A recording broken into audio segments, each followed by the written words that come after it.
Today we're going to look at covalent bonding molecules that break the octet rule.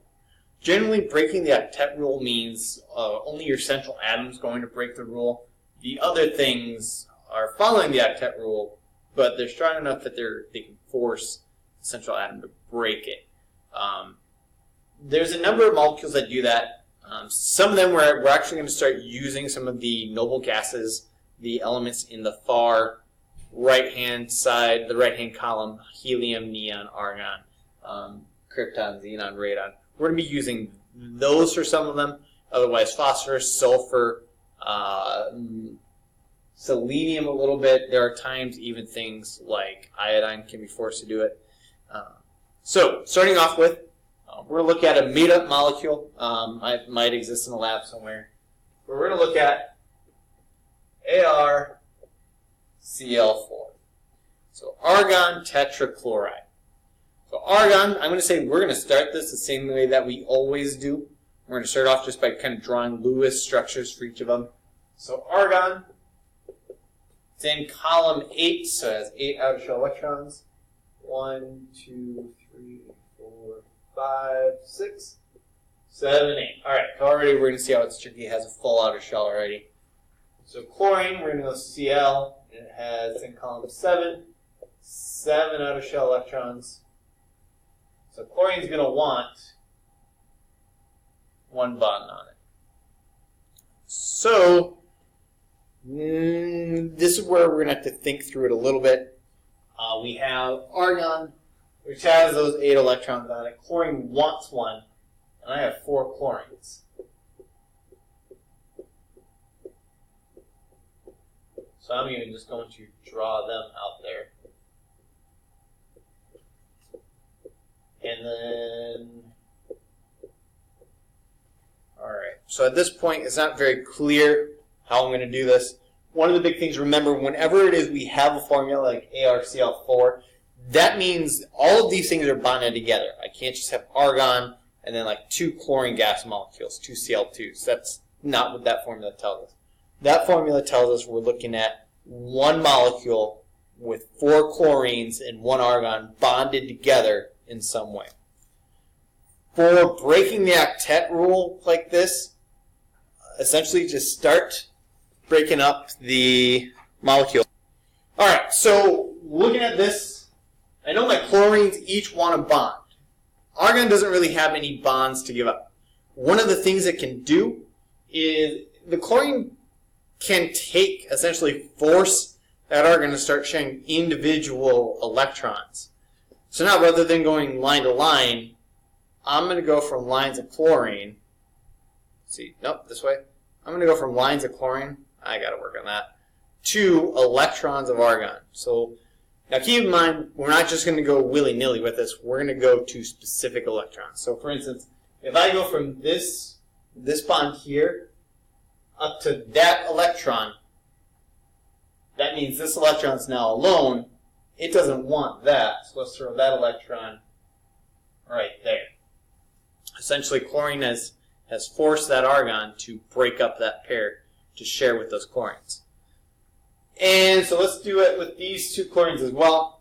I'm just going to let you know when we're breaking the octet rule, try to keep things kind of balanced. So if we broke up this pair here, let's break up this pair. So we're going to go from that chlorine there and that chlorine to there. Now this one's a real mess, so we're going to have to clean this one up a bit. I'm going to try to make sure we're able to see that a little bit clearer. So I'm going to go over here where it looks like it might be easier. Alright, so in the middle I got my argon, Ar. That argon now only has 2 pairs of electrons. So we're going to give it 1 there and 1 beneath. From this argon, we're going to have 1, 2, 3, 4. We have 4 bonds coming out of it. In this case, we don't just have nice 4 groups there. We're just kind of spread them out a little bit. So let's just go 1, 2, 3, 4. This also helps us get an idea of what it kind of looks like. So we have chlorines from each of these. Each chlorine has 3 pairs of electrons.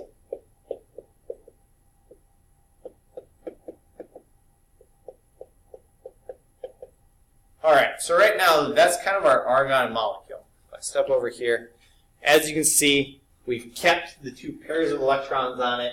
My 4 chlorines are attached to it. The chlorines are something that they have a high electronegativity. That means that they really, really want these electrons. They want them so bad that they can actually force some of these nonmetals, noble gases, to share electrons they normally wouldn't. Now, things like this one don't happen in nature. The noble gases in nature just don't form bonds. But in a lab, in the right circumstances, you give it enough energy, and those argon molecules will share some of those electrons. All right, so that's ArCl4. Let's look at one similar to it.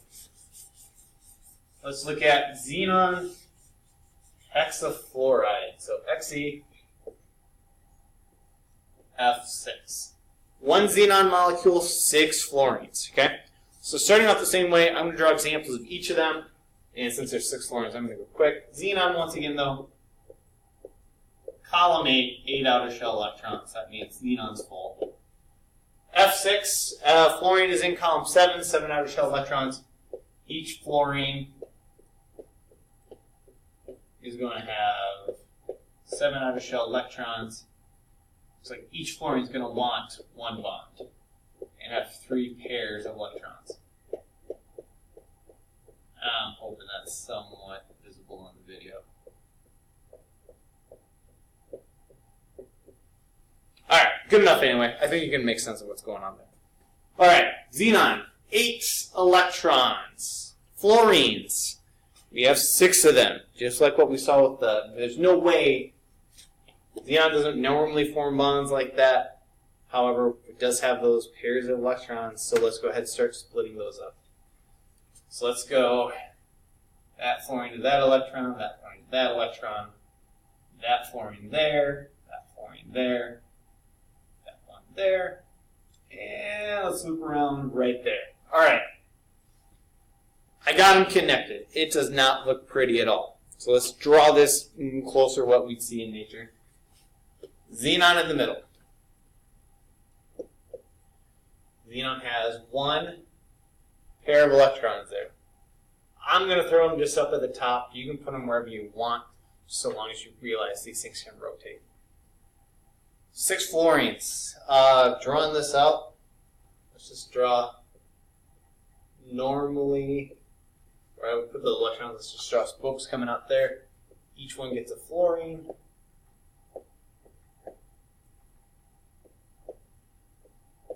Alright, and each fluorine gets 3 pairs of electrons. Can't forget that if I want this molecule to look right.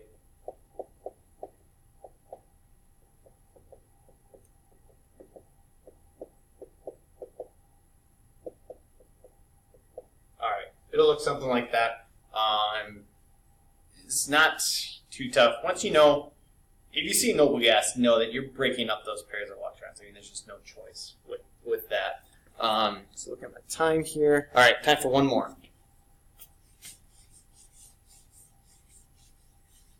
All right, this one you can find in nature.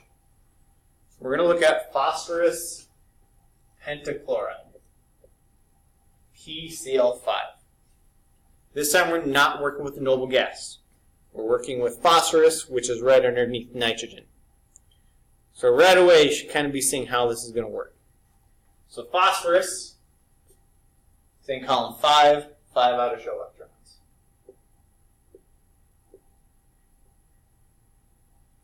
Normally your phosphorus would want 3 bonds for those 3 unpaired electrons. Chlorine, though, as always, super electronegative. It's able to kind of convince phosphorus to do things it normally wouldn't. 5 chlorines. 1, 2, 3, 4, 5. Chlorines, once again, 7 outer shell electrons, so each one wants 1 bond.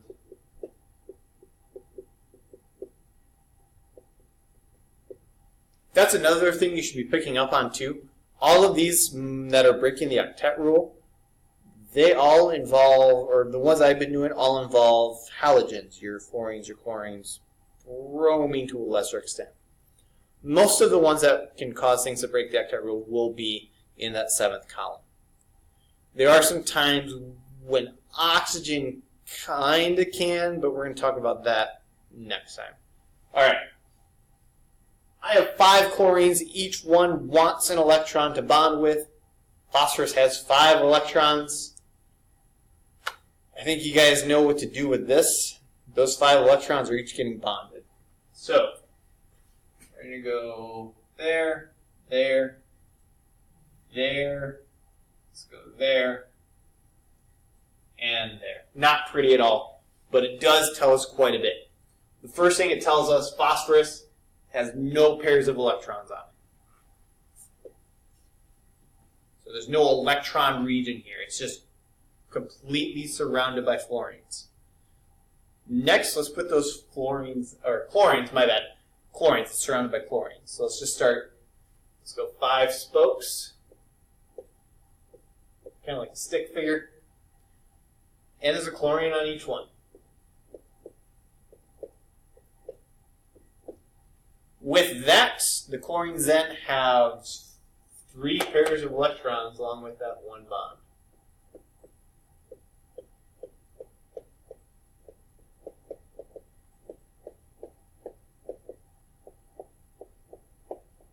Alright, here's the thing. Once you know you're breaking the octet rule, know that you're breaking up pairs of electrons or you're bonding with all of the electrons that thing has.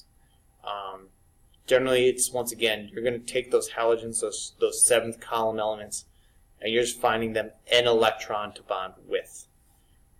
That's kind of all there is to it. All right, so with that, I think there's 2 pages of the packet that deal with that. Good luck.